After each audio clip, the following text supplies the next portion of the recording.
नमस्कार साक्षी न्यूज नाटक और आप सभी का स्वागत है।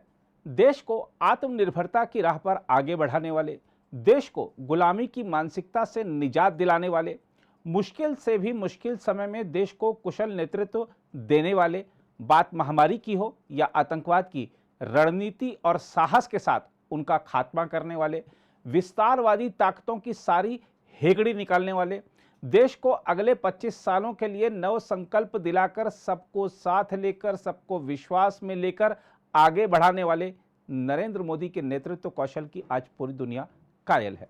मोदी है तो मुमकिन है, यह कोई महज चुनावी नारा नहीं है, बल्कि आश्वस्ति का वह भाव है जो देश की जनता के मन में है। देश की जनता सिर्फ इस बात से निश्चिंत है कि मोदी हैं तो हमारे देश की संप्रभुता और अखंडता को कोई आंच नहीं आ सकती। जनता बार बार देख चुकी है कि कोई भारत को छेड़ेगा तो हम छोड़ेंगे नहीं। यह बात सिर्फ मोदी कहते भर नहीं है, इसे समय समय पर हकीकत भी बनाकर दिखाते हैं।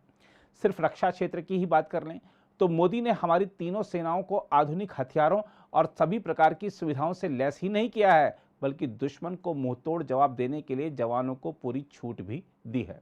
हमारी सेना, नौसेना, वायुसेना जिन अत्याधुनिक हथियारों, लड़ाकू विमानों की बाट दशकों से जोह रही थी, उन्हें मोदी ने आते ही प्रदान भी किया। और जिस तरह से देश को रक्षा मामले में आत्मनिर्भर बनाने का अभियान चलाया है, वह आने वाले वर्षों में हमारी दूसरों पर निर्भरता तो कम करेगा ही, साथ ही हम रक्षा निर्यात से भी बड़ी आमदनी कमा सकेंगे।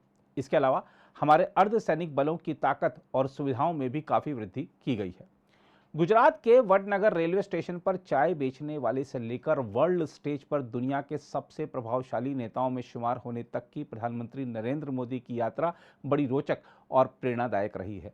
नरेंद्र मोदी वैसे तो भारत के 14वें प्रधानमंत्री हैं, लेकिन इस मामले में वह पहले प्रधानमंत्री हैं जिसने गरीबी को सबसे करीब से देखा है, जिसकी माँ दूसरों के घरों में काम करती हो, जिसने खुद कभी रेलवे स्टेशन पर चाय बेची हो, जिसने अपने जीवन का बड़ा हिस्सा 2 जोड़ी कपड़ों में गुजारा हो, जिसने हिमालय की चोटियों पर बरसों सन्यासी के रूप में गुजारे हों, जिसने मुख्यमंत्री के रूप में गुजरात को ऐसा चमकाया हो कि दुनिया भारत के इस राज्य की चकाचौंध से जुड़ने के लिए खुद आतुर हुई हो, जिसने प्रधानमंत्री के रूप में भारत को गरीबी और निराशा की स्थिति से निकाला हो और देश को एकजुट कर न्यू इंडिया की परिकल्पना साकार करने के लिए निकल पड़ा हो, उस हस्ती का देश दुनिया आज वंदन कर रही है।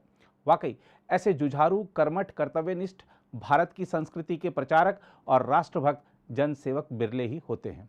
अनुच्छेद 370 हटाकर जम्मू कश्मीर से आतंकवाद की लगभग समाप्ति कर कश्मीरी युवाओं को मुख्यधारा से जोड़ने की बात हो, या फिर पूर्वोत्तर क्षेत्र में उग्रवाद और कुछ राज्यों में आधार रखने वाले माओवाद पर काबू पाने की बात हो, मोदी सरकार के कार्यकाल में देश में पूर्णतः शांति बनी हुई है और हर जगह सिर्फ कानून का राज। नरेंद्र मोदी को जनप्रतिनिधि के रूप में विभिन्न पदों पर रहते हुए 20 साल से ज़्यादा समय हो चुका है, लेकिन देखिए, उनके पास अन्य नेताओं की तरह ना तो आलीशान बंगला है, ना ही बड़े बड़े बैंक बैलेंस हैं और ना ही चमचमाती कारें हैं। हाँ, उनके पास अपनी माँ का आशीर्वाद और भारत की जनता का प्यार जरूर है। तभी तो चुनाव के समय जनता खुद ही नारा लगाती है, नमो नमो, मोदी मोदी, मोदी है तो मुमकिन है, हर हर मोदी, घर घर मोदी। लेकिन भारत के प्रधानमंत्री के रूप में नरेंद्र मोदी ने देश को जो बड़े नारे या फिर कहिए कि सूत्र वाक्य दिए हैं, वह हैं एक भारत श्रेष्ठ भारत, सबका साथ, सबका विकास, सबका विश्वास और सबका प्रयास। नरेंद्र मोदी ने अपने लिए बड़ा घर बनाने की जगह प्रधानमंत्री आवास योजना के तहत रिकॉर्ड संख्या में जरूरतमंदों के सिर पर छत प्रदान की। नरेंद्र मोदी ने सिर्फ अपने निर्वाचन क्षेत्र या अपने गृह राज्य की चिंता करने की बजाय देश को समान रूप से विकास की ऐसी ढेरों परियोजनाएं प्रदान की, जिससे नए भारत का निर्माण चारों ओर होता दिख रहा है। भारत का पहला वॉर मेमोरियल हो, चाहे सेंट्रल विस्टा परियोजना हो, ऐसी बहुत सारी परियोजनाएं मोदी के कार्यकाल में ही साकार हुई। राम मंदिर, काशी विश्वनाथ कॉरिडोर, स्वच्छ Bharat, GST, one rank one pension, CDS, smart city, digital India अभियान, नई राष्ट्रीय शिक्षा नीति और जम्मू कश्मीर से अनुच्छेद 370 को हटाने के वादे भारत में बरसों से सुने जाते थे, लेकिन यह सब साकार मोदी सरकार के कार्यकाल में ही हुए। यही वह सरकार है जिसने उद्योगों की मजबूती प्रदान करने के लिए तमाम कदम उठाए, उद्योगों की स्थापना संबंधी प्रक्रियाओं का सरलीकरण किया, मंजूरियां प्रदान करने की प्रक्रिया को भ्रष्टाचार मुक्त बनाया, युवाओं को रोजगार पाने की जद्दोजहद में जुटने की बजाय उन्हें रोजगार प्रदान करने लायक स्थिति में पहुंचाने के लिए तमाम योजनाओं को पेश किया, कोरोना के कहर से देश को बचाने के लिए भारत में वैक्सीन के निर्माण को प्रोत्साहित भी किया तथा दुनिया में सबसे ज़्यादा और तीव्र गति से वैक्सीन लगाने का रिकॉर्ड भी बनाया। संकट के समय महीनों तक गरीब जनता को मुफ्त राशन उपलब्ध कराया। यही नहीं, ओलंपिक हो, पैरालंपिक हो और राष्ट्रमंडल खेल हो या अन्य खेल, सभी पदक विजेताओं और प्रतिभागी खिलाड़ियों का हौसला प्रधानमंत्री ने निजी रूप से बढ़ाया। विभिन्न क्षेत्रों में मुकाम हासिल करने वालों से बात कर उनका हौसला बढ़ाने की बात हो, युवाओं का विभिन्न अवसरों पर मार्गदर्शन करने की बात हो, छात्रों से परीक्षा पर चर्चा कर उनका हौसला बढ़ाने की बात हो, नरेंद्र मोदी से पहले किसी प्रधानमंत्री ने यह काम नहीं किया।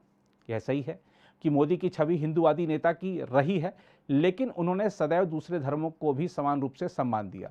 भोलेनाथ के भक्त और काशी के जनसेवक मोदी ने रामनगरी अयोध्या में श्री राम मंदिर निर्माण कार्य का शुभारंभ कर हिंदुस्तान की जनता का सैकड़ों वर्षों पुराना सपना साकार कर दिया। तो मोदी सरकार के कार्यकाल में ही अल्पसंख्यक मंत्रालय ने मुस्लिमों के लिए इतनी योजनाएं पेश की कि आज यह वर्ग पहले की अपेक्षा ज़्यादा पढ़ा लिखा और संपन्न नजर आ रहा है। मोदी ने इस देश में बरसों से चल रही तुष्टीकरण की राजनीति को तो समाप्त किया ही, मुस्लिम महिलाओं को 3 तलाक के अभिशाप से भी मुक्ति दिलाई। आज प्रधानमंत्री का जन्मदिन हो या फिर रक्षाबंधन या भैया दूज का त्यौहार, मुस्लिम महिलाएं मोदी को भाई के रूप में राखी भेजती हैं, तिलक भेजती हैं। प्रधानमंत्री स्वयं कई बार अल्पसंख्यक वर्ग के प्रबुद्ध लोगों से बात कर उनकी समस्याएं हल करने की दिशा में कदम उठाते हैं। यही कारण है कि देश में लोकसभा और विधानसभा की कई ऐसी सीटें हैं जो अल्पसंख्यक बहुल होने के बावजूद बीजेपी के पास हैं। यह दर्शाता है कि मुस्लिमों को वोट बैंक के रूप में देखने वालों के दिन अब लद चुके हैं।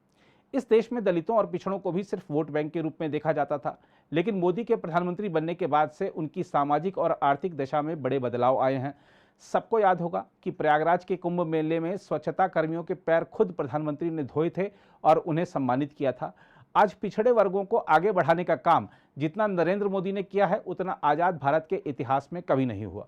यही नहीं, गांवों और किसानों की चिंता करते हुए प्रधानमंत्री ने उन्हें सभी प्रकार की सुविधाएं प्रदान करने के लिए न सिर्फ अनेकों योजनाएं पेश की, बल्कि उनके क्रियान्वयन पर खुद निगाह भी रखी। गरीब किसानों की मदद के वादे तो पहले भी किए जाते थे, लेकिन नरेंद्र मोदी ने किसान सम्मान योजना के जरिए न सिर्फ उनकी आर्थिक मदद की, बल्कि तमाम तरह की फसलों का एमएसपी समय समय पर बढ़ाकर उन्हें और सशक्त भी किया।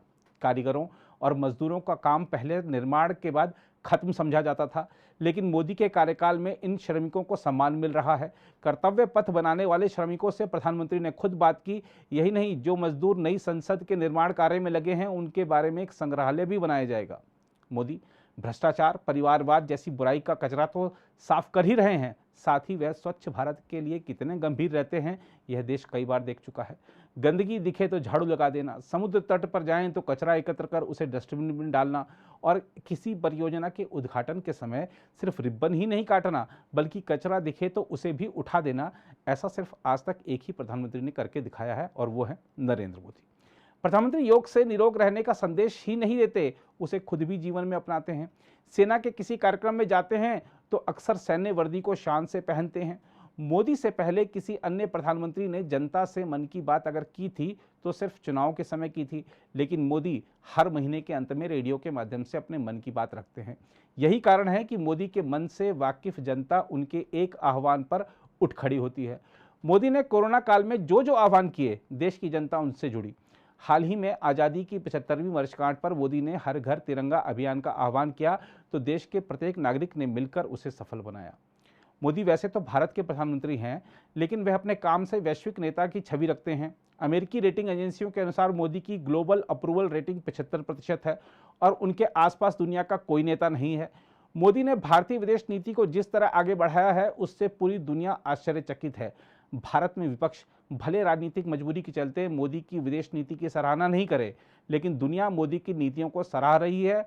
जब हम दुनिया सराह रही है कह रहे हैं, तो इसका मतलब सिर्फ यह नहीं है कि दुनिया के बड़े नेता मोदी की तारीफ कर रहे हैं, बल्कि इसका मतलब यह भी है कि दुनिया के तमाम देशों की जनता भी चाह रही है कि उनके यहाँ भी मोदी जैसा नेता हो, जो अपने या अपने परिजनों के बारे में नहीं, बल्कि सिर्फ देश के बारे में सोचे।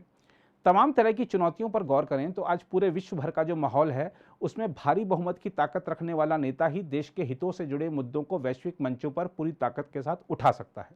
देखा जाए तो मोदी राष्ट्र हित में फैसले लेने के लिए राजनीतिक नुकसान की परवाह कभी नहीं करते, इसीलिए वह देश के लिए कई साहसिक निर्णय ले पाए हैं। प्रतिदिन 24 में से 18 घंटे काम करने वाले भारत के लोकप्रिय प्रधानमंत्री के लिए देश सेवा ही सब कुछ है और दुनिया के सबसे बड़े लोकतंत्र के सबसे बड़े पद तक पहुंचने का उनका सफर हमारे लोकतंत्र की ताकत को भी दर्शाता है, जहां सामान्य परिवार से जुड़ा व्यक्ति भी शीर्ष पद तक पहुंच सकता है। मोदी देश को विश्व की 5वीं बड़ी अर्थव्यवस्था बना ही चुके हैं। उम्मीद है कि उनके ही नेतृत्व में हम पहले नंबर पर भी पहुंचेंगे। बहरहाल प्रधानमंत्री नरेंद्र मोदी भले अपना जन्मदिन नहीं मनाते हों, लेकिन देश उनके जन्मदिन को बड़े धूमधाम से मनाता है, क्योंकि भारत की जनता यही चाहती है कि उसे बरसों बाद जो सशक्त नेता मिला है वह अनंत काल तक नेतृत्व करता रहे। अगर आप भी लेना चाहते हैं देश दुनिया की तमाम जानकारी तो आज ही सब्सक्राइब करें हमारे चैनल को। साथ ही नीचे दिए बेल आइकन को जरूर दबाएं ताकि हर अपडेट आप तक पहुंच सके।